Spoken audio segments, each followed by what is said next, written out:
నమస్తే welcome to స్వతంత్ర నేను భార్గవి బులెటిన్ లో ముందుగా హెడ్లైన్స్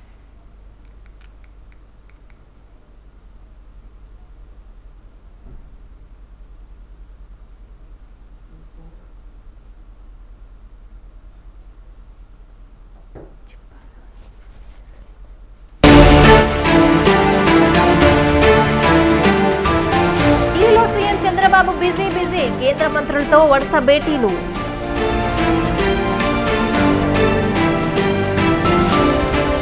అభివృద్ధి సంక్షేమం పరుగులు పెట్టిస్తారని ఆశిస్తున్న పవన్ కళ్యాణ్ కు హరిరామ జోగయ్య లేఖ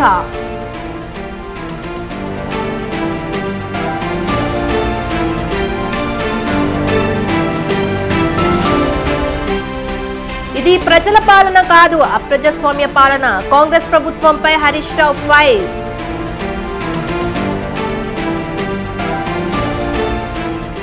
ప్రశ్నిస్తే అక్రమ కేసులు పెడతారా హామీలను అమలు చేసేంత వరకు పోరాటం ఆగదన్న పాడి కౌశిక్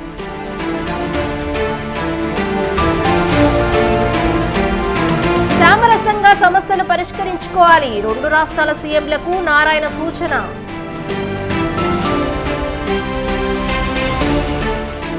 లిక్కర్ కేసులో కవిత జ్యుడిషియల్ రిమాండ్ పొడిగింపు జూలై 18 వరకు పొడిగించిన ట్రయల్ కోర్టు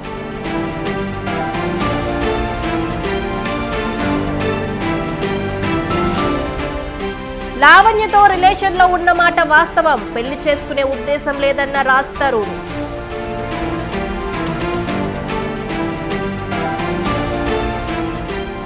ఆగస్టు 11న నీట్ పరీక్ష 2 షిఫ్టుల్లో నీట్ పరీక్ష నిర్వహణ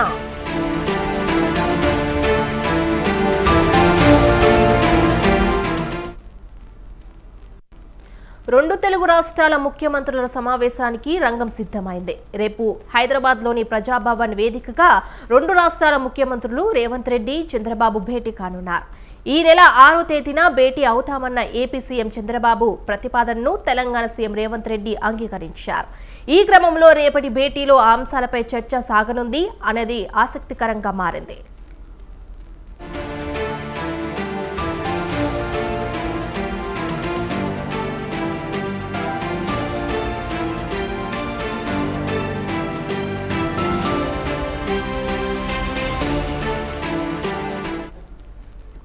ముఖ్యంగా తెలంగాణ నుంచి ఏపీకి రావాల్సిన బకాయిలు ఏమయ్యాయనే కోణంలో ఏపీ ప్రభుత్వం సమాచారాన్ని సేకరిస్తున్నట్టు తెలుస్తోంది షెడ్యూల్ 9-10 పరిధిలోని సంస్థల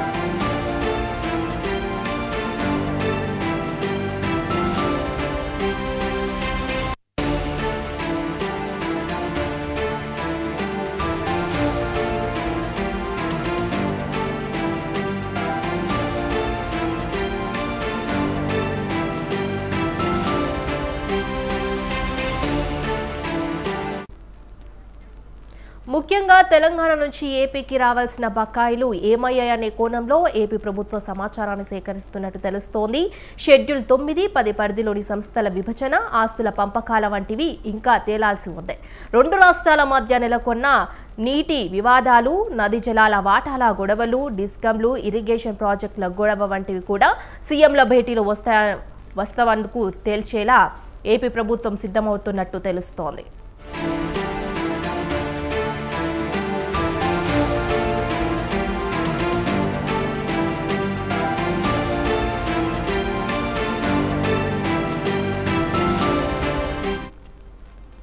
మరోవైపు ఇప్పటికీ కొంతమంది ఐఏఎస్ ఐపీఎస్ అధికారులు తెలంగాణ వారు ఏపీలో ఇక్కడి వారు అక్కడ అనే రీతిలో పనిచేస్తున్నారు ఏపీకి అలాట్ చేసిన వారు కూడా తెలంగాణలో పనిచేస్తున్న పరిస్థితి.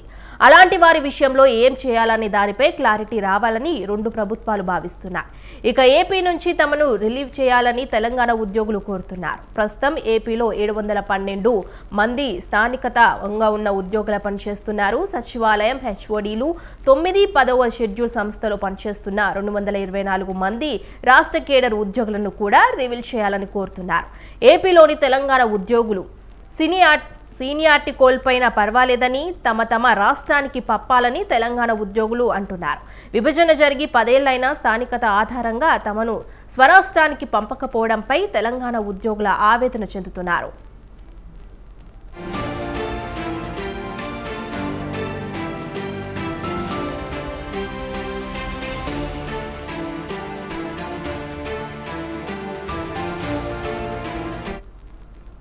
మరోవైపు భద్రాచలాన్ని ఆనుకొని 5 గ్రామ పంచాయతీల విలీనం అంశం కూడా సమావేశంలో చర్చకు రానున్నట్లు సమాచారం.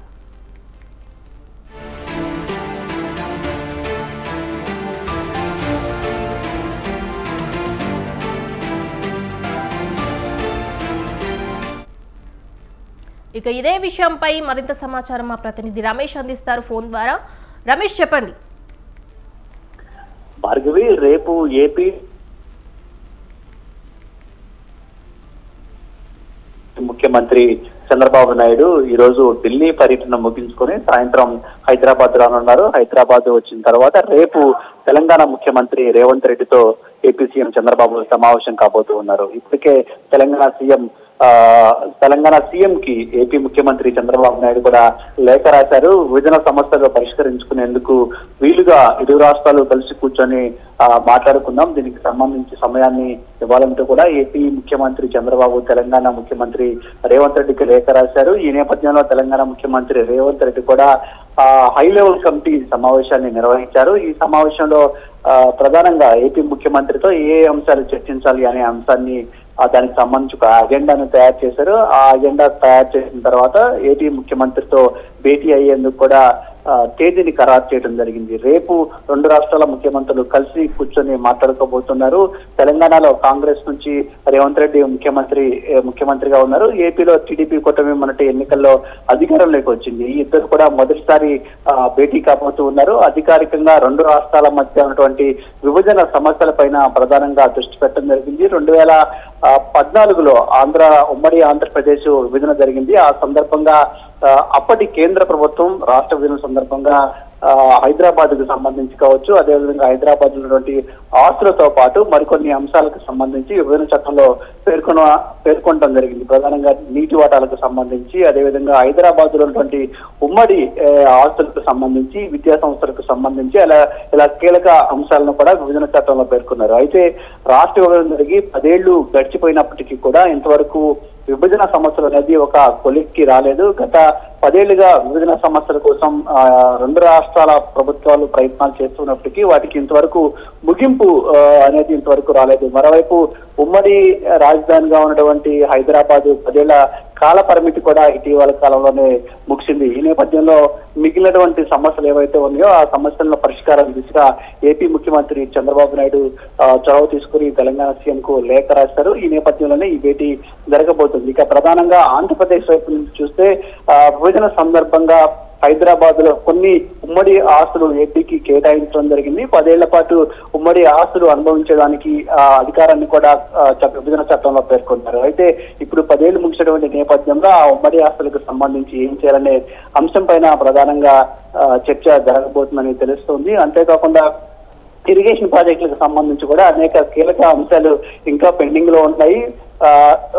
మొన్న అంటే తెలంగాణ ఎన్నికలో పోలింగ్ జరుగుతున్నటువంటి సందర్భంగా నాగార్జున సాగర్ డ్యాముకు సంబంధించిన ఒక వివాదం కూడా వచ్చింది. ఆంధ్రప్రదేశ్ పోలీసులు అప్పుడు నాగార్జున సాగర్ డ్యామ్ పైకి వెళ్లి ఆక్రమించుకునే ప్రయత్నం చేశారు. గతంలో కూడా దీనికి సంబంధించి అనేక రకాలుగా రెండు రాష్ట్రాల మధ్య వివాదాలు తలెత్తినటువంటి పరిస్థితి కూడా ఉంది. ఇప్పుడు నాగార్జున సాగర్ డ్యాముకు సంబంధించినటువంటి నీటి వాటాల విషయంలో కావచ్చు, అదేవిధంగా శ్రీశైలం డ్యాముకు సంబంధించి నీటి వినియోగం విషయంలో కూడా రెండు రాష్ట్ర ప్రభుత్వాల మధ్య చాలా కాలంగా సమస్యలు అపరిష్కారంగా ఉన్నాయి. వాటన్నిటిపైన కూడా ఇటు ఏపీ ప్రభుత్వం దృష్టి దృష్టి సారించింది. అందులో భాగంగానే ఈ భేటీ జరగబోతుందని కూడా ప్రధానంగా తెలుస్తుంది. ఇక ఉద్యోగులకు సంబంధించి కూడా కొన్ని సమస్యలు ఉన్నట్టు ఇప్పటికే తెలుస్తుంది. ప్రధానంగా ఐఏఎస్ ఐపీఎస్ ల పంపకాలకు సంబంధించి గతంలో కేంద్రం కొన్ని గైడ్ లైన్స్ ఇచ్చింది. అంతేకాకుండా కొంతమంది అధికారులను ఏపీకి కూడా కేటాయించింది. అయితే తెలంగాణలోనే చాలా మంది ఐఏఎస్ అధికారులు ఐపీఎస్ అధికారులు పనిచేయడానికి ఆసక్తి చూపడంతో వారు అక్కడే పనిచేస్తున్నటువంటి పరిస్థితి. కొంతమంది అధికారులు తెలంగాణ నుంచి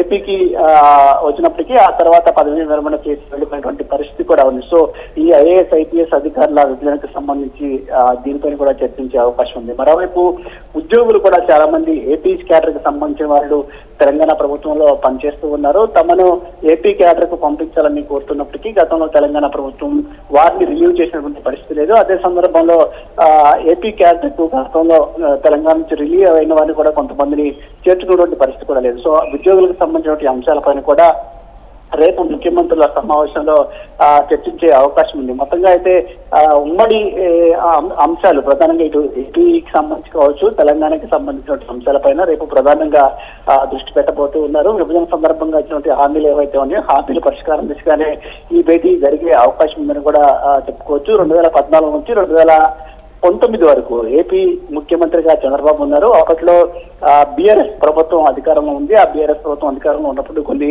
సమస్యలు కూడా తలెత్తినటువంటి పరిస్థితి ఉంది. ఆ తర్వాత ఏపీ ముఖ్యమంత్రిగా జగన్ బాధ్యతలు చేపట్టడం జరిగింది 2019 నుంచి 2024 వరకు. అదే సందర్భంలో బీఆర్ఎస్ పాటు కాంగ్రెస్ తెలంగాణలో అధికారంలో ఉంది. ఆ సందర్భంగా కూడా కొన్ని సమస్యలు ఉన్నాయి. అవి కూడా ఇంకా అపరిష్కృతంగా ఉన్నాయి. అంతేకాకుండా తెలంగాణ డిస్కమ్ల నుంచి ఏపీకి దాదాపుగా 4,000 కోట్ల రూపాయల వరకు బకాయిలు ఉన్నాయనే అంశం కూడా ఉంది. ఈ అంశానికి సంబంధించి గతంలో ఏపీ ముఖ్యమంత్రిగా ఉన్నటువంటి జగన్మోహన్ రెడ్డి కేంద్రం దగ్గరికి వెళ్ళినప్పుడు తెలంగాణ నుంచి రావాల్సినటువంటి బకాయిలను వీలైనంత త్వరగా ఇప్పించాలని కోరినటువంటి పరిస్థితి కూడా ఉంది. కానీ ఆ బకాయిల విషయంలో కూడా ఇంతవరకు ఒక నిర్ణయం అయితే తెలంగాణ ప్రభుత్వం తీసుకోలేదు. ఇప్పుడు ఏపీ ప్రభుత్వం ఆ బకాయిల విషయంలో కూడా ఏపీ తెలంగాణ ప్రభుత్వంతో చర్చించే అవకాశం ఉంది. సో ఈ అన్ని అంశాలు కూడా రేపటి భేటీలో చర్చకు వచ్చే అవకాశం ఉన్నట్టు తెలుస్తుంది. Bhargavi. Right Ramesh, thank you.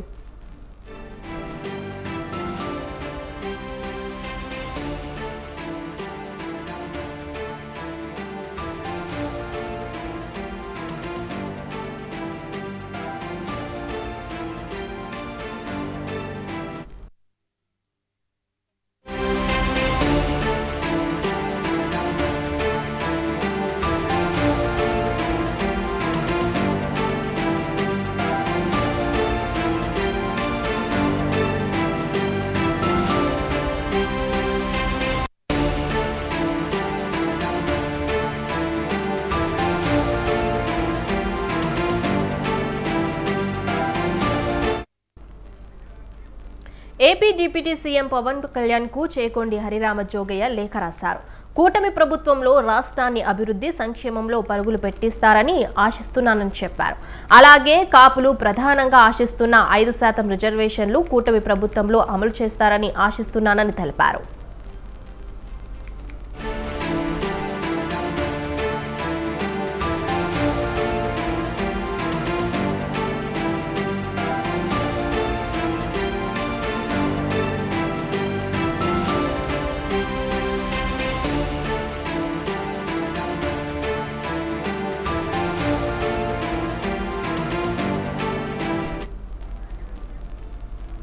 ఇక కృష్ణా జిల్లాకు వంగవీటి మోహనరంగ పేరు పెట్టాలని కోరుతున్నానని లేఖలో వివరించారు. గత ప్రభుత్వం పూర్తిగా నిర్వీర్యమైన జిల్లా, మండల పరిషత్, పంచాయతీ వ్యవస్థలను బలోపేతం చేయాలని తెలిపారు. సగం రోజులు సినిమాల్లో, సగం రోజులు పరిపాలనకు కేటాయించాలని పవన్ను హరిరామ జోగయ్య సూచించారు.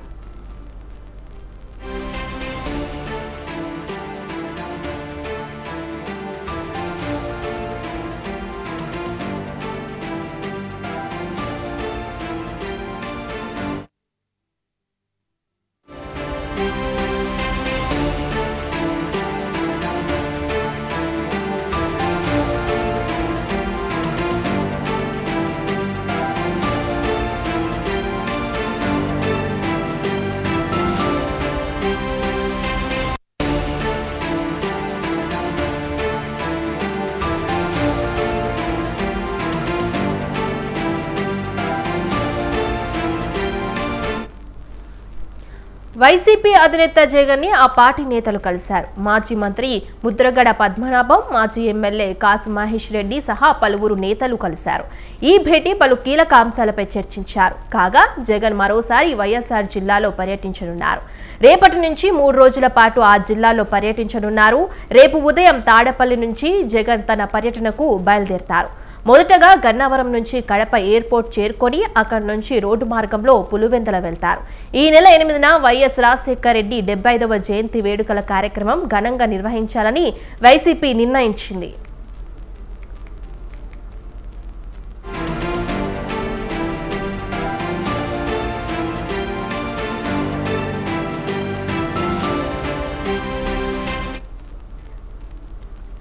హైదరాబాద్ గాంధీ భవన్ వద్ద కాంగ్రెస్ శ్రేణులు ఆందోళన చేపట్టారు. గద్వాల్ ఎమ్మెల్యే బండ్ల కృష్ణమోహన్ రెడ్డిని పార్టీలో చేర్చుకోవద్దంటూ నిరసన చేపట్టారు. 10 ఏళ్ల పాటు పార్టీని నమ్ముకొని ఉన్న కార్యకర్తలకు అన్యాయం జరుగుతుందన్నారు. నియోజకవర్గ ఇన్ఛార్జ్ సరిత తిరుపతయ్య ప్రజలతో మమైకమవుతూ పార్టీకి బలోపేతం చేశారని అన్నారు. ఇక ఇదే అంశానికి సంబంధించి మరింత సమాచారం మా ప్రతినిధి రాజు అందిస్తారు.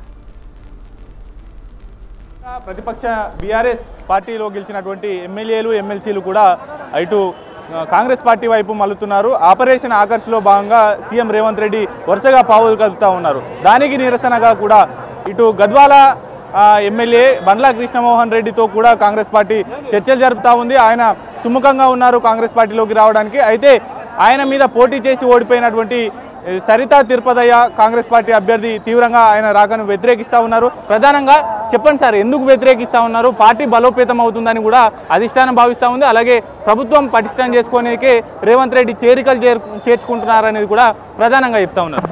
పార్టీ బలోపేతం ఏ విధంగా అవుతుంది అంటే ఓడిపోయిన ఎమ్మెల్యేలని పక్కన పెట్టి గెలిచిన వాళ్ళని పార్టీలోకి తీసుకుంటే బలోపేతం అవుతుంది. ఎట్లయితే పార్టీ అట్లా కాదు కదా, బలోపేతం కాదు కదా. ఎందుకంటే ఇంతకుముందు జరిగిన అప్పుడు గడిచిన 10 సంవత్సరాల్లో ఇంకా అప్పుడు గెలిచింటి మనం కూడా కాంగ్రెస్ పార్టీ ఉన్న ఎమ్మెల్యేలు మొత్తం తీసుకొని కేసీఆర్. ఈరోజు ఆయన చేసేదానికి మనం చేసేదానికి కొత్త ఏం కనిపిస్తలేదు. ఇంకా వాళ్ళు చేసిన పాలసీ మనం చేస్తున్నాం. మరి పార్టీ నమ్ముకున్న మా పరిస్థితి ఏం కావాలి? కొట్లాడి తెచ్చుకున్న తెలంగాణ రాష్ట్రంలో గత 10 సంవత్సరాల నుంచి మేము వెనకబడుకుంటూనే ఉన్నాం. ఆయనకు వ్యతిరేకంగానే ఉన్నాం. మేము కాంగ్రెస్ పార్టీని నమ్ముకొని ఉన్నాం. బీఆర్ఎస్ పార్టీలనే ఉన్నారు వాళ్ళు. ఆ రోజు నుంచి అనగదొక్కుంటా ఈ రోజు అధికార పార్టీలోకి వచ్చిన తర్వాత నిన్ను నమ్ముకున్న కార్యకర్తలు, కాంగ్రెస్ పార్టీని నమ్ముకున్న కార్యకర్తలు, నువ్వు సీఎం కావాలి బలంగా కోరుకున్న కార్యకర్తలు మేము ఈరోజు నువ్వు అంటే అపోజిషన్ పార్టీ ఎమ్మెల్యే గెలిచిన ఎమ్మెల్యేని తీసుకొని వచ్చి ఇక్కడ పెట్టుకుంటే మనం ఏ విధంగా అభివృద్ధి అయినట్లా? అంటే ఆడ నమ్ముకున్న కార్యకర్తలకు నువ్వేం మెలుపు చేసినట్ట? మీరే మాట్లాడతారు బహిరంగ సభల్లో. ఖచ్చితంగా కాంగ్రెస్ పార్టీ జెండా మోసిన ఏ ఒక్క కార్యకర్త బాధపడాల్సిన అవసరం లేదు. మరి ఎట్లకెళ్ళి బాగుపడతాం? ఈరోజు మేము అపోజిషన్ చేసిన ఎమ్మెల్యేని తీసుకొచ్చి మీరు ముందర పెట్టుకుంటే ఆయన వచ్చిన తర్వాత మమ్మల్ని పక్కన పెడతారు, కానీ దగ్గరికి ఎట్లా తీసుకుంటాడు? వాళ్ళ దగ్గర ఉన్న కార్యకర్తలని తీసుకుంటారు, మళ్ళీ వాళ్ళ బలపడతారు. ఇప్పటికే 10 సంవత్సరాలు అయింది, ఇప్పుడు మళ్ళీ ఒక 5 సంవత్సరాలు అవుతుంది. కేసీఆర్ అంతే చేసే, మీరు అంతే చేసే, మీకు వాళ్ళకి తేడా లేనట్లనే ఉంది మా పరిస్థితి. మేము విన్నవించేది ఏంటంటే మా గద్వాల్ ఎమ్మెల్యే మాకు వద్దు. మేము బహుజనవాదం నుంచి బయటకు వచ్చినాము. గడిచిన గద్వాల్ నియోజకవర్గములో అంటే గద్వాల్ నియోజకవర్గం ఏర్పడినప్పటి నుంచి ఈ రోజు వరకు అగ్రవర్ణాల చేతుల్లోనే ఉంది. ఇంకా ఒకసారి 1999లో ఒకసారి ఎమ్మెల్యే వేరే వాళ్ళకి వచ్చిండే. ఇప్పుడు మళ్ళీ లేక 2023లో బహుజన బిడ్డకి టికెట్ ఇస్తే ఎంతో ఆశతో అందరం బయటకు వచ్చినాము. సరే మేము ఆడ గద్వాల ఓడిపోయినొచ్చు, ఓడిపోయినా కూడా ఈరోజు మేము అంటే పార్టీ అధికారంలోకి వచ్చింది కాబట్టి గ్రామాల్లో తిరుగుతూ అక్కడ ఉన్న మా ఎమ్మెల్యే ఓడిపోయిన మా ఎమ్మెల్యే సరితమ్మ గ్రామాల్లో తిరుగుతూ మేము ఎమ్మెల్యే ఓడిపోయినప్పటి నుంచి ఎమ్మెల్యే కంటే ఎక్కువ మేమే పనిచేస్తున్నాం ఆడ. మరోవైపు ఇవాళ సీఎం రేవంత్ రెడ్డి మీ సరిత తిరుపతయ్యతో కూడా భేటీ అయ్యారు. ఆమెను బుజ్జగించేటటువంటి ప్రయత్నం చేస్తూ ఉన్నారు. ఆమెకు మంచి పదవి కేటాయిస్తాము, పార్టీలో కూడా సముచిత స్థానం గౌరవం కూడా దక్కుతుంది అనేటటువంటి హామీని కూడా ఇస్తూ ఉన్నారు. అయినప్పటికీ వ్యతిరేకిస్తూ ఉన్నారు. ఏంటి? మాకి సముచిత స్థానం కల్పించాల్సిన అవసరం లేదు. ఆయన పార్టీలోకి రాకుంటే మాకు నియోజకవర్గ ఇన్ఛార్జ్ ఉంది, మాకు ఏ పదవి కూడా వద్దు. మా సరిత మాకు నియోజకవర్గ ఇన్ఛార్జే చాలు, అదే ఉంటే చాలు. మేము అదే ఇన్ఛార్జి పదవితో మేము గద్వాల్ని డెవలప్ చేసుకుంటాము, కార్యకర్తలు డెవలప్ అవుతాము, అందరం బాగుంటాం. అసలు చేర్చుకోవాల్సిన అవసరమే లేదు. ప్రధానంగా ఎందుకు వ్యతిరేకిస్తూ ఉన్నారు? బీసీ ఎస్టీ మైనార్టీ బిడ్డలో ఈరోజు బీసీ బిడ్డకు టికెట్ ఇచ్చింది. బీసీలు ఎస్టీలు మైనార్టీ మొత్తం వచ్చేసి ఆమెను మంచి సహకరించి ఆమెకు సపోర్ట్ చేసి దాదాపుగా 84,000 ఓట్లతో ఆమె గెలుపుకు ఉంది. ఒక 3,800 ఓట్లతో ఆమె ఓడిపోయి ఉంది. కాబట్టి ఈరోజు గద్వాల ఇన్ఛార్జిగా ఇచ్చిండ్రు కాబట్టి అదే ఇన్ఛార్జిగా ఆమె కొనసాగితే మేము ఇప్పటికి మా పనులు మేము చేసుకొని మేము ఎప్పుడు కూడా ఆమె ఆశీర్వాదాలతో ఉంటాము. రేవంత్ రెడ్డి ఆశీర్వాదాలతో మేము అదే ఉంటాము. అదే కృష్ణమరెడ్డి పార్టీ రానియకుంటే మేము చేసే పైది మేము ఎప్పుడు ఇట్లా ఏ రాజకీయం ఉన్నామో అదే రాజకీయం అట్లే ఉండి మేము కొనసాగి ఆమె ఎమ్మ నుండి చేస్తామని మేము మనవి చేస్తున్నాం. ఏంటి చెప్పండి, మీ ప్రధాన డిమాండ్ ఏంది? ఎందుకు ఈ నిరసన వ్యక్తం చేస్తూ ఉన్నారు. ఒకవైపు చర్చలు జరుగుతూ ఉన్నాయి కదా. సరితమ్మకున్న గుర్తింపు, సరితమ్మ ప్రజలకున్న అందుబాటు కారణంగానే ప్రజలు స్వచ్ఛందంగా ఆమె పైన ప్రేమ వ్యక్తం చేస్తున్నారు. అలాగే ఈరోజు బండ్ల కృష్ణమోహన్ రెడ్డి కాంగ్రెస్లో చేరడం అంటే ఇది ఒక దారుణమైన ఘటన. ఎందుకంటే ఒకరోజు ఈయన వల్లే మేము ఎంతో చెడు అనుభూతులు ఎదుర్కొన్నాం. అలాంటప్పుడు ఈయన ఇక్కడ రాజకీయంలోకి వస్తే మేము ప్రజలు ఎటువైపు ఉండాలి, ఈమె కష్టపడిన కష్టం ఎటువైపు వెళ్తుంది అనేది ఒకసారి గౌరవ ముఖ్యమంత్రి గారు దీన్ని దృష్టిలోకి తీసుకొని ఈ రాజకీయాలను ఇక్కడే నిలిపేస్తే బాగుంటుంది. ఎమ్మెల్యే గారిని మాకొద్దు. ఓవరాల్గా రాబోయే రోజుల్లో ఎట్టి పరిస్థితుల్లో సరిత తిరుపతయ్యను గెలిపించుకుంటామనేటటువంటి ధీమా వ్యక్తం చేస్తూ ఉన్నారు. బండ్ల కృష్ణమోహన్ రెడ్డి రాకను మాత్రం ఎట్టి పరిస్థితుల్లో అడ్డుకోవాలి. సీఎం రేవంత్ రెడ్డి కూడా ఆయన్ను పార్టీలో చేర్చుకోవద్దంటూ కూడా డిమాండ్ వ్యక్తం చేస్తున్నటువంటి పరిస్థితి కనిపిస్తూ ఉంది. కెమెరా పర్సన్ అఖిల్తో రాజు, స్వతంత్ర టీవీ, హైదరాబాద్.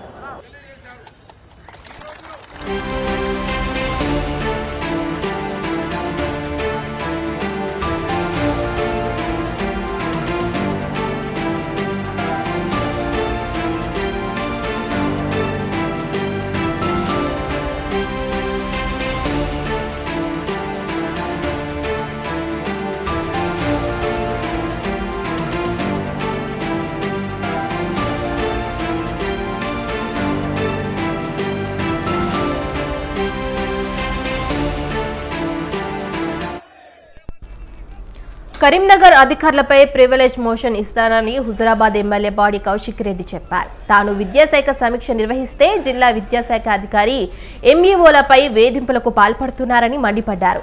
ఇదే విషయంపై జెడ్పీ సమావేశంలో నిరసన తెలిపామని అన్నారు. దీంతో తమపై కేసు నమోదు చేశారని చెప్పారు.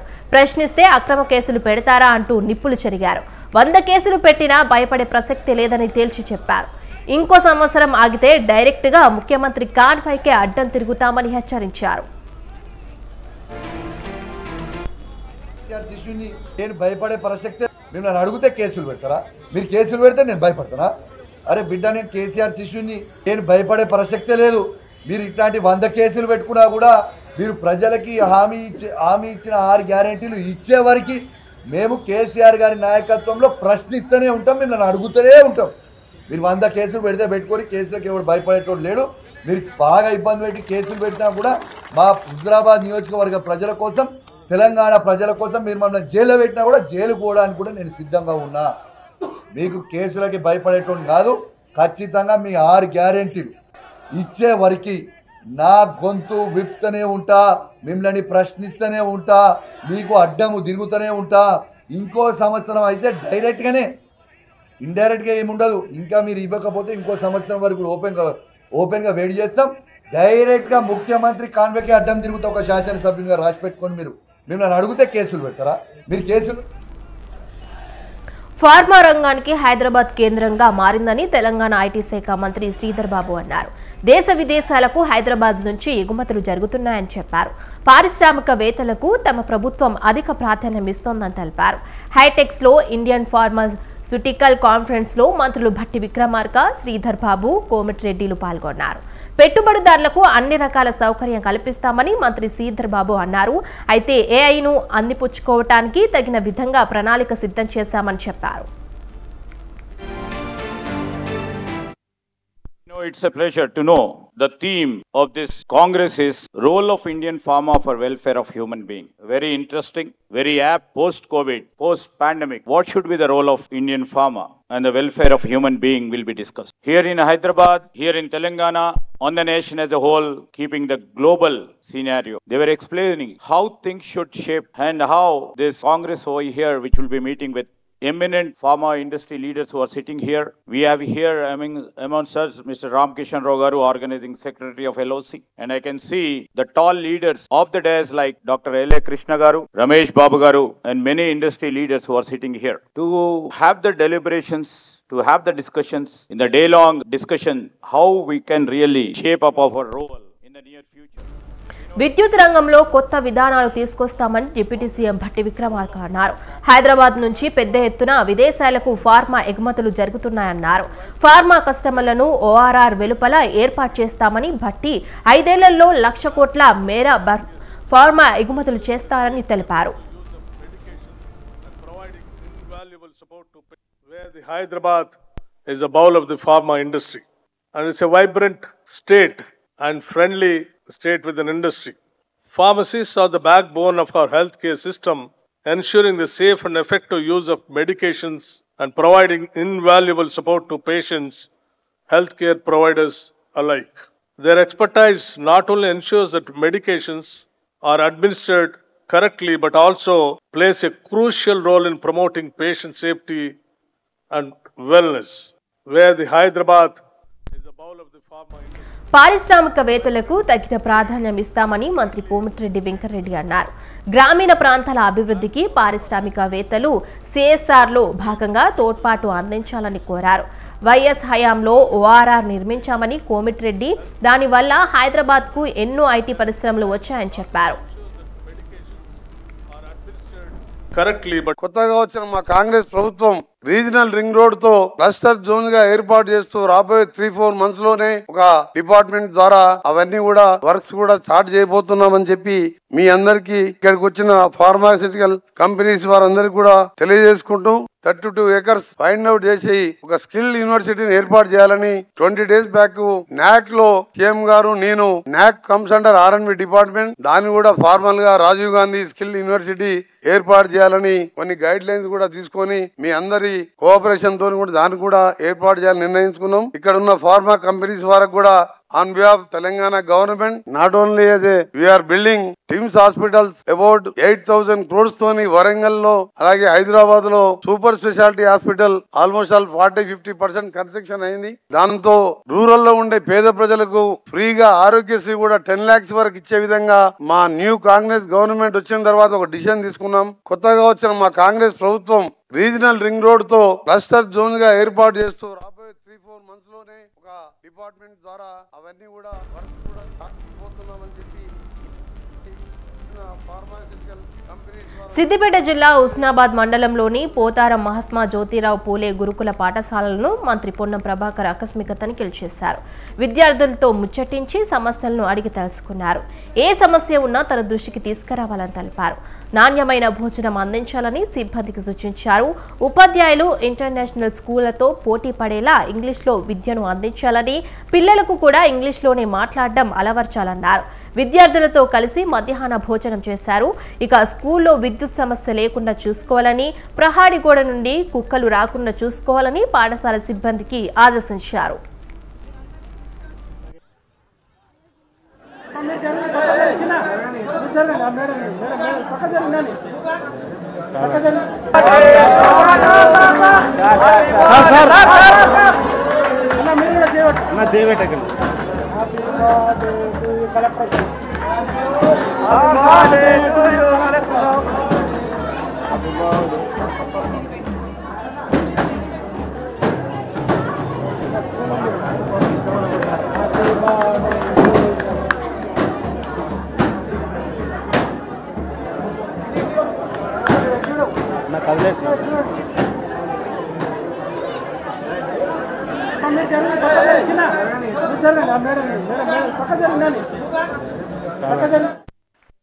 దేశవ్యాప్తంగా ప్రధానమంత్రి గారు తల్లి గారి పేరు మీద మొక్క పెట్టాలంటా ఉన్నాడు.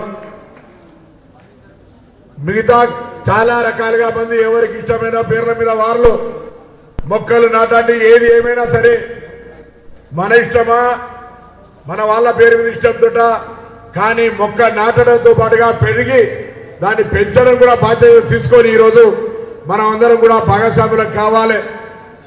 ఈరోజు మాస్కులు కట్టుకొని తిరిగే పరిస్థితి రావద్దనుకుంటే, ఆక్సిజన్ కొనుక్కొని బతకద్దనుకుంటే, మనందరం కూడా రాబోయే తరానికి మనను క్షమించి వీళ్ళు మన సమాజంలో భవిష్యత్తు కొరకు పనిచేసిరు అని అనుకోవాలంటే మనం ఇవాళ మనకున్న తక్షణ కర్తవ్యం ఈ యొక్క వాతావరణ సమతుల్యాన్ని కాపాడుకోవాలంటే మనకు సాధ్యమైన చెట్లు పెట్టుకోవాలి, కాపాడుకోవాలనే మాట సందర్భంగా మిమ్మల్ని అందరికీ కోరుతా ఉన్నాం.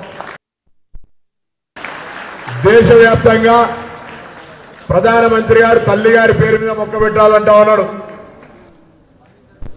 మిగతా చాలా రకాలుగా ఏపీ టీడీపీ అధ్యక్షుడు పల్లా శ్రీనివాసరావు సంచలన వ్యాఖ్యలు చేశారు. విశాఖ దస్పల్ల భూములు క్రిస్టియన్ భూముల్లో జరిగిన అవకతవకలను బయటికి తీస్తానని హెచ్చరించారు. అప్పటి అధికార పార్టీ భూ కబ్జాలపై విచారణ చేపిస్తామని వార్నింగ్ ఇచ్చారు.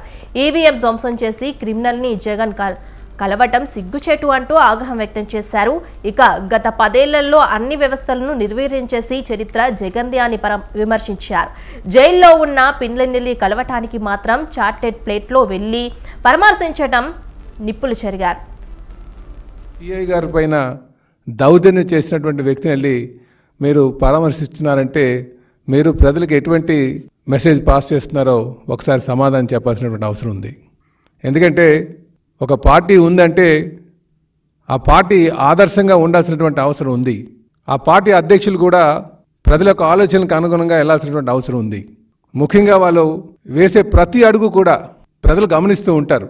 కానీ ఈరోజు జగన్మోహన్ రెడ్డి గారు ఆయనకున్నటువంటి నేర చరిత్రని మరొకసారి నిరూపించుకుంటూ ఒక నేరస్తుడిని వెళ్ళి పరామర్శించడం చాలా సిగ్గుచేటని చెప్పి ఈ సందర్భంగా తెలియజేస్తున్నాం. ఇప్పటికైనా సరే ఒక పద్ధతిగా వెళ్లాల్సినటువంటి అవసరం ఉంది. నాయకులంటే రాజకీయ నాయకులంటే ఈరోజు సమాజంలో కొంత వ్యతిరేక భావం ప్రజల్లో ఉంది. ఎందుకంటే వీళ్ళు చెప్పేది ఒకటి చేసేది ఒకటని. జగన్మోహన్ రెడ్డి గారు ఆయన వెళ్ళేటువంటి తీరుని చూసిన తర్వాత నిజంగా ఎప్పటికీ కూడా ఈ వ్యక్తి మారడు, వీళ్ళు మళ్ళీ ప్రజలే బుద్ధి చెప్తారని చెప్పేసి ఈ సందర్భంగా తెలియజేస్తున్నాం. సిఐ గారి పైన దౌర్జన్యం చేసినటువంటి వ్యక్తిని వెళ్ళి మీరు పరామర్శిస్తున్నారంటే మీరు ప్రజలకు ఎటువంటి మెసేజ్ పాస్ చేస్తున్నారో సమాధానం చెప్పాల్సినటువంటి అవసరం. పార్టీని బలోపేతం చేయడంపై దృష్టి సారించామన్నారు బీజేపీ రాష్ట్ర అధ్యక్షురాలు పురంధేశ్వరి.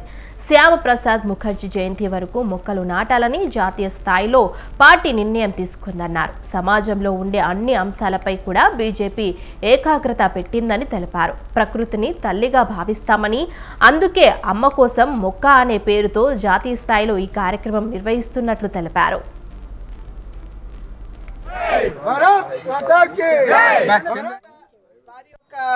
పని కేవలం రాజకీయాలతో ముడిపడినటువంటి అంశాలు మాత్రమే కాకుండా సమాజంలో ఉన్నటువంటి అంశాల పట్ల కూడా మనం సున్నితంగా ఆలోచించాలి అనేటువంటి భావనతో భారతీయ జనతా పార్టీ ఎప్పుడు కూడా ముందుకు వెళ్తుంది.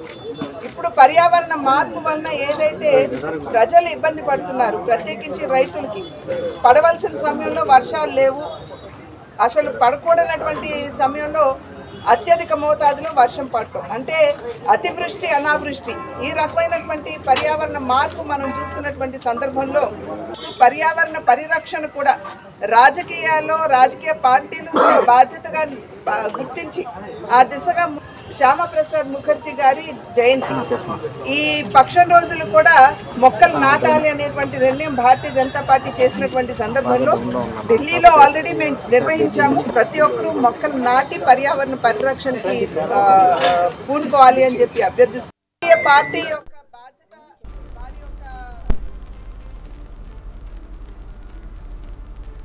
హీరో రాజ్ తరుణ్ పై నార్సింగ్ పోలీస్ స్టేషన్లో కేసు నమోదైంది. ప్రేమ పేరుతో తనను మోసం చేశాడని, పెళ్లి చేసుకుంటానని నమ్మించి వదిలేశాడని ఆరోపిస్తూ రాజ్ తరుణ్ ప్రేయసి లావణ్య పోలీసులకు ఫిర్యాదు చేసింది.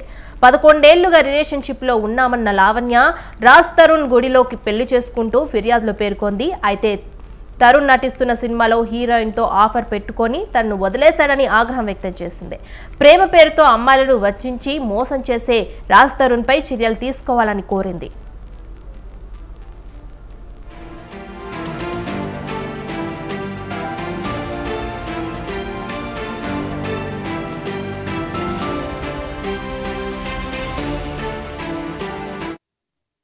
పిటిషన్ ఇవ్వడం జరిగింది నార్సింగి పోలీస్ స్టేషన్లో. లావణ్య అని చెప్పేసి ఈమె ఈ రాజ్ తరుణ్ అనే వ్యక్తి పైన ఒక పిటిషన్ ఇవ్వడం జరిగింది నార్సింగి పోలీస్ స్టేషన్లో. ఈ లావణ్య అనే వ్యక్తి ఈ రాజ్ తరుణ్తో ఒక ఇద్దరు కలిసి రిలేషన్లో ఉన్నట్టుగా, ఆ రిలేషన్ తర్వాత ఈ రాజ్ తరుణ్ అనే వ్యక్తి ఇంకొక అమ్మాయితో ఉన్నాడు, ఆమెతో కలిసి ఉంటున్నాడు. సో నన్ను వదిలేసి వెళ్ళిపోయిండు. అవతల ఎవరైతే అమ్మాయి ఉన్నారో ఆ అమ్మాయి ఆమె కానీ ఆమె రిలేటివ్స్ కానీ ఈమెని థ్రెటన్ చేస్తున్నట్టుగా ఒక పిటిషన్ ఇచ్చింది. దాని మీద మేము ఒక పిటిషన్ రిసీవ్ చేసుకొని ఎంక్వైరీ చేస్తున్నాం.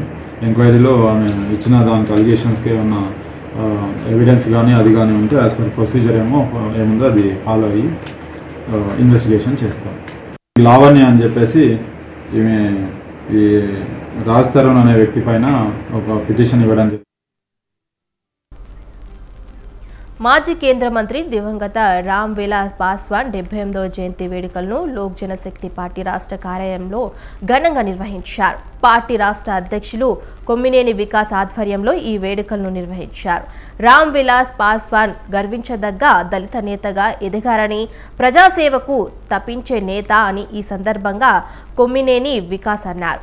చిరాగ్ పాస్వాన్ స్థాపించిన లోక్ జనశక్తి పార్టీని తెలంగాణలో బలోపేతం చేసి ఓ శక్తివంతమైన పార్టీగా నిలపాలని పిలుపునిచ్చారు. రామ్ విలాస్ పాస్వాన్ జన్మదిన వేడుకలలో లోక్ జనశక్తి పార్టీ జాతీయ ప్రధాన కార్యదర్శి, వ్యవస్థాపక సభ్యులు అహ్మద్ మున్నూర్, పార్టీ రాష్ట్ర నాయకులు, మహిళా నేతలు, కార్యకర్తలు పాల్గొన్నారు.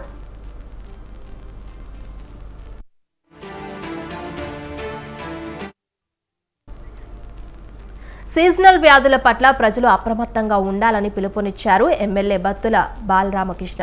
తూర్పుగోదావరి జిల్లా లంకూరు డయేరియా బాధితులను పరామర్శించిన ఆయన వారి ఆరోగ్య పరిస్థితిని అడిగి తెలుసుకున్నారు. మెరుగైన చికిత్స అందించాలని వైద్యులను ఆదేశించారు. అయితే అనంతరం గ్రామంలో పర్యటించిన ఆయన చికెన్, మటన్ షాపులు వారం రోజుల పాటు బంద్ చేయాలని పంచాయతీ అధికారులకు సూచించారు.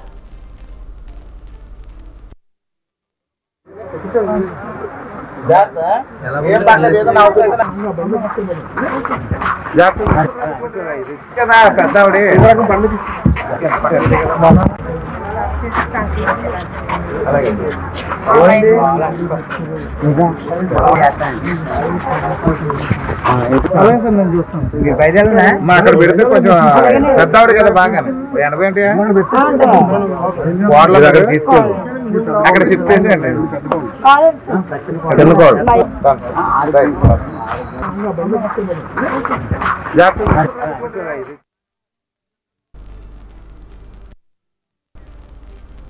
సోషల్ మీడియాలో ఫుడ్ స్టాల్తో ఫేమస్ అయిన కుమారి ఆంటీని సినీ నటుడు సోనూ సూద్ కలిశారు.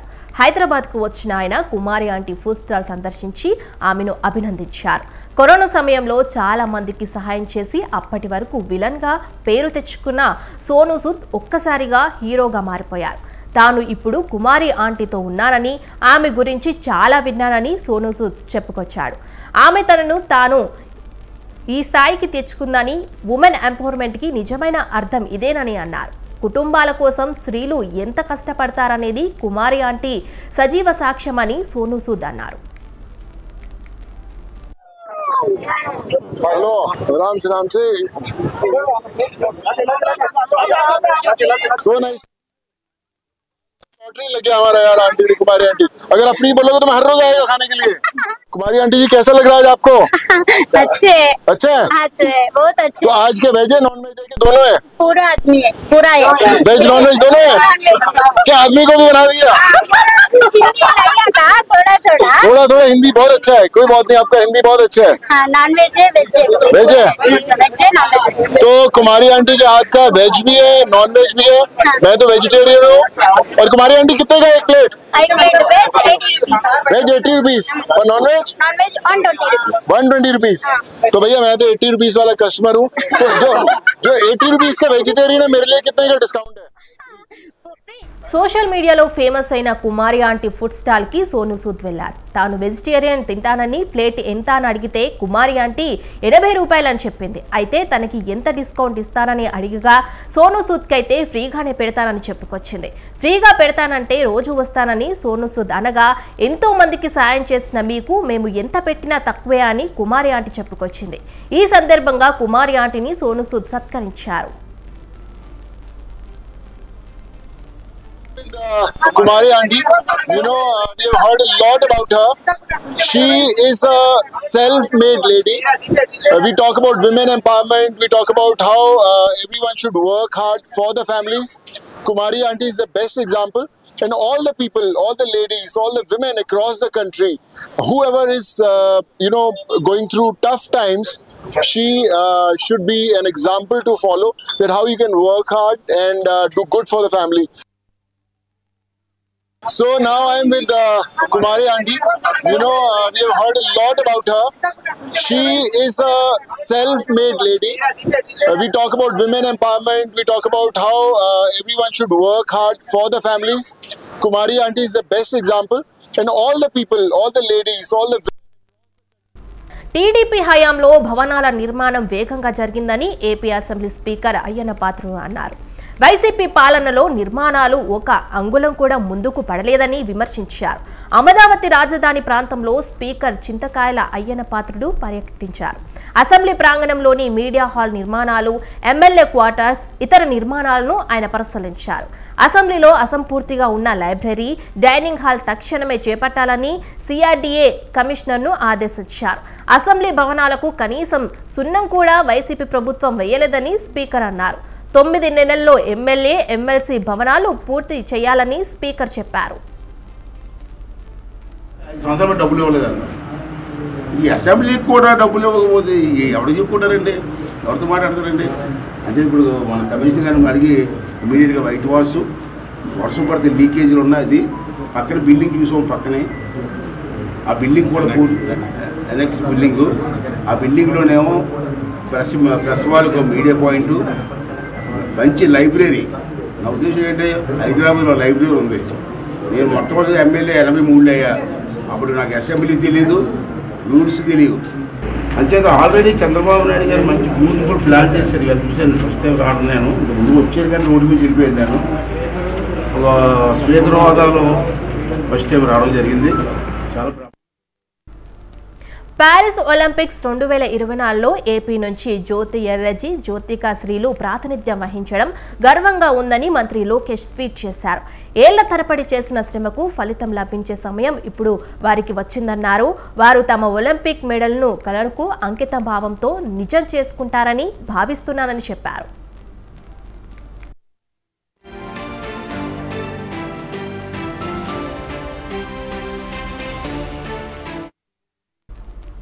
అనకాపల్లి జిల్లా పాయకరావుపేటలో హోంమంత్రి అనిత విస్తృతంగా పర్యటించారు. స్థానికంగా ఉన్న ప్రభుత్వ పాఠశాలలు, బాలిక ఉన్నత పాఠశాలలను ఆకస్మికంగా తనిఖీ చేశారు. పాఠశాలలో విద్యా ప్రమాణాలు పరిశీలించి విద్యార్థులతో మాట్లాడారు. అనంతరం మధ్యాహ్న భోజనం ఏర్పాట్లు, నాణ్యత గురించి విద్యార్థులను అడిగి తెలుసుకున్నారు. అదేవిధంగా ఉపాధ్యాయులతో మాట్లాడి సిబ్బంది వివరాలు తెలుసుకున్నారు మంత్రి.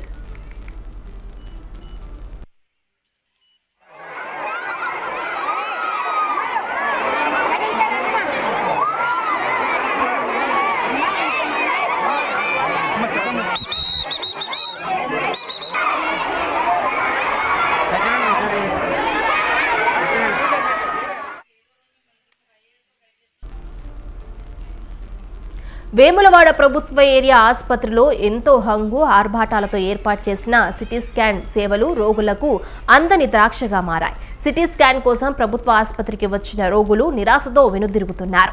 ఆర్థిక స్తోమత లేక ప్రైవేట్ ఆసుపత్రుల్లో సిటీ స్కాన్ చేయించుకుంటున్నారు.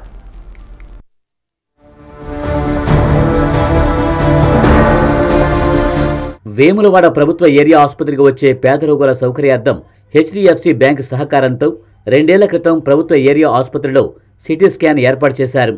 ఏర్పాటైతే చేశారు గాని దాని నిర్వహణను మాత్రం గాలికి వదిలేశారు. దీంతో రోగులు తీవ్ర ఇబ్బందులు ఎదుర్కొంటున్నారు.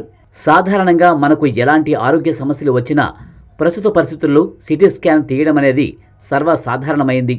ముఖ్యంగా రోడ్డు ప్రమాదాలు జరిగినప్పుడు తీవ్రతను తెలుసుకుని వైద్యం అందించేందుకు సిటీ స్కాన్ తీయడం తప్పనిసరి అని డాక్టర్లు సూచిస్తున్నారు.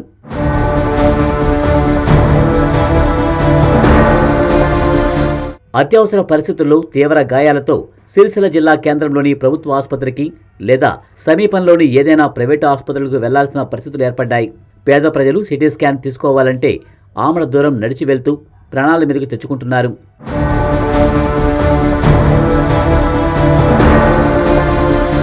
ఇదే విషయంపై ఆసుపత్రి పర్యవేక్షకులు డాక్టర్ మహేశ్వరరావును వివరణ కోరగా సిటీ స్కాన్ యంత్రానికి సంబంధించి 22 లక్షల విలువైన కాంప్రిహెన్సివ్ మెయింటెనెన్స్ స్క్వేర్ వారంటీ ముగిసిందని, ఈ సమయంలో యంత్రాన్ని వాడితే అందులోని 80 లక్షల విలువైన ట్యూబ్ పాడయ్యే అవకాశం ఉందన్నారు. ఇదే విషయాన్ని 6 నెలల క్రితమే తెలంగాణ వైద్య విధాన పరిషత్ ఉన్నతాధికారుల దృష్టికి తీసుకువెళ్లినట్లు తెలిపారు.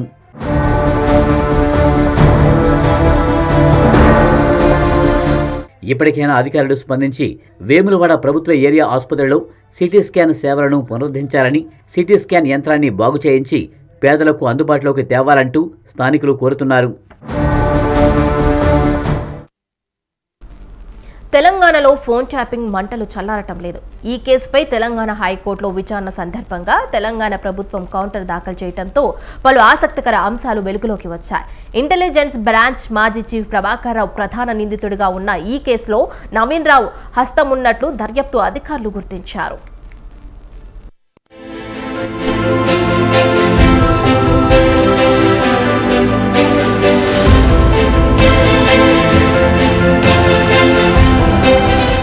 ఫోన్ ట్యాపింగ్ కేసులో ప్రకంపనలు కొనసాగుతూనే ఉన్నాయి. హైకోర్టులో విచారణ సందర్భంగా ప్రభుత్వం కౌంటర్ దాఖలు చేయడంతో మరికొందరి పేర్లు తెరపైకొచ్చాయి. ఓ మీడియా సంస్థ నిర్వాహకుడు శ్రవణ్ రావుతో పాటు నవీన్ రావు సూచనలతోనే పలువురి ఫోన్లను ప్రణీత్ రావు బృందం ట్యాప్ చేసినట్లు వెల్లడైంది. రాజకీయ నేతలతో పాటు పలువురు ఐఏఎస్, ఐపీఎస్ ఉన్నతాధికారుల ఫోన్లపైన నిఘా పెట్టినట్టు తేలింది. ప్రస్తుత ఇంటెలిజెన్స్ చీఫ్ శివధర్ రెడ్డితో పాటు ఐఏఎస్ అధికారులు రొనాల్డ్ రాస్, దివ్య కూడా ఆ జాబితాలో ఉన్నట్లు బహిర్గతమైంది.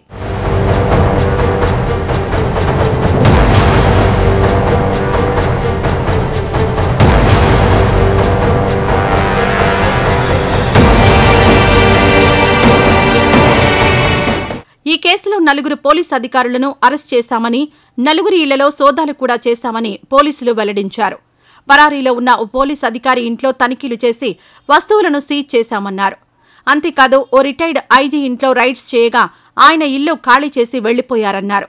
ఆధారాలు దొరకకుండా అన్ని జాగ్రత్తలు తీసుకున్నారని, ఎలక్షన్ కోడ్ సమయంలో ఎస్టీఎఫ్ సిబ్బందికి డబ్బు తరలింపు బాధ్యతలు అప్పగించారని తెలిపారు. మునుగోడు ఉప ఎన్నికల కోసం నల్గొండ టాస్క్ ఫోర్స్ కానిస్టేబుల్స్ ను ఉపయోగించారని, అప్పటి నల్గొండ ఎస్పీ, డీఎస్పీ ఆదేశాలతో ఒక ఇన్నోవా వాహనాన్ని ఎస్కార్ట్ చేసినట్లు పోలీసులు తెలిపారు. ఈ కేసులో కీలక నిందితుడైన ప్రణీత్ రావు టీంలోని 10 మంది స్టేట్మెంట్స్ రికార్డ్ చేశామని వెల్లడించారు. అట్లాస్ టూల్ సహాయంతో ప్రొఫైల్స్ మానిటర్ చేశారని పేర్కొన్నారు. దాంతో సీఆర్పీసీ 164 కింద 17 మంది ఇన్స్పెక్టర్లు, ఎస్ఐలు, కానిస్టేబుల్స్ స్టేట్మెంట్లు రికార్డ్ చేశామని, మరికొంతమంది స్టేట్మెంట్లు రికార్డ్ చేయాల్సి ఉందన్నారు.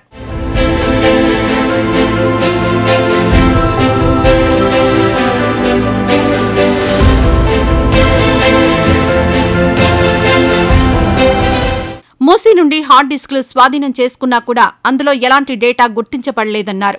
కానీ ఎస్ఐబీ కార్యాలయంలో స్వాధీనం చేసుకున్న మెటీరియల్కు మూసీ నదిలో లభించిన హార్డ్ డిస్క్ శకలాలు మ్యాచ్ అయ్యాయన్నారు తెలంగాణ పోలీసులు. దేశ భద్రతకు హాని కలిగించే వారి వివరాలు కలిగి ఉన్న హార్డ్ డిస్క్ను సైతం నిందితులు ధ్వంసం చేశారని తెలిపారు. నేషనల్ ఇన్ఫర్మేషన్ సెంటర్ను సైతం సంప్రదించామని, ఎస్ఐబీ ఏర్పాటుకు సంబంధించిన వివరాలు ఇవ్వాలని కోరినట్లు చెప్పారు. అరెస్ట్ అయిన అధికారులతో పాటు పరారీలో ఉన్న అధికారుల అపాయింట్మెంట్, పదవి పొడిగింపు జీవో కాపీలు తీసుకున్నామని వెల్లడించారు. 2 పాస్పోర్ట్లు సైతం స్వాధీనం చేసుకోవాలని రీజనల్ పాస్పోర్ట్ అధికారులను కోరినట్లు కౌంటర్ అఫిడవిట్లో స్పష్టం చేశారు తెలంగాణ పోలీసులు.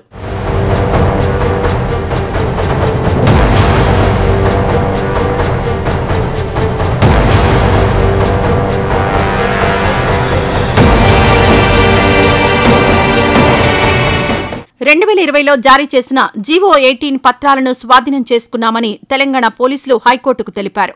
జడ్జిలు, మాజీ మంత్రులు, జర్నలిస్టులు, న్యాయవాదులు ఇలా ఎంతో మంది ఫోన్ నెంబర్లు, అడ్రస్లు, కాల్ రికార్డుల జాబితా అంతా సేకరించారని తెలిపారు. వారి ఫోన్లు ట్యాప్ చేసి బీఆర్ఎస్కు అనుకూలంగా మార్చుకునే యత్నం చేశారని హైకోర్టు జడ్జి జస్టిస్ కాజా శరత్ ఫోన్ కూడా ట్యాప్ అయిందని తెలంగాణ పోలీసులు తెలిపారు.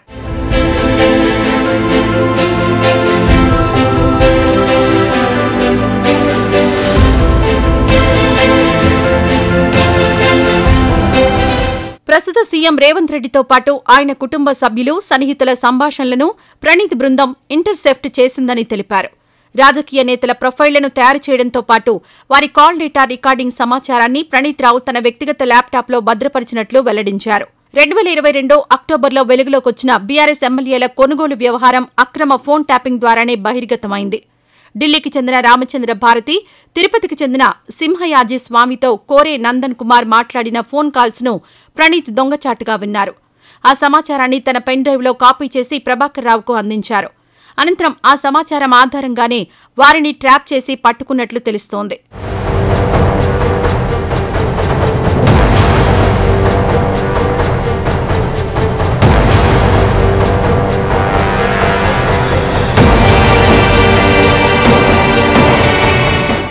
ట్యాపింగ్ కేసుపై అన్ని వివరాలతో కౌంటర్ దాఖలు చేశామని ప్రభుత్వం తరపున అడిషనల్ అడ్వకేట్ జనరల్ ధర్మాసనానికి వివరించడంతో విచారణను హైకోర్టు ఈ నెల 23కు వాయిదా వేసింది.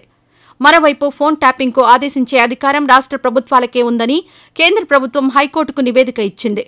ఇది పూర్తిగా రాష్ట్రాల పరిధిలోని అంశమని స్పష్టం చేసింది.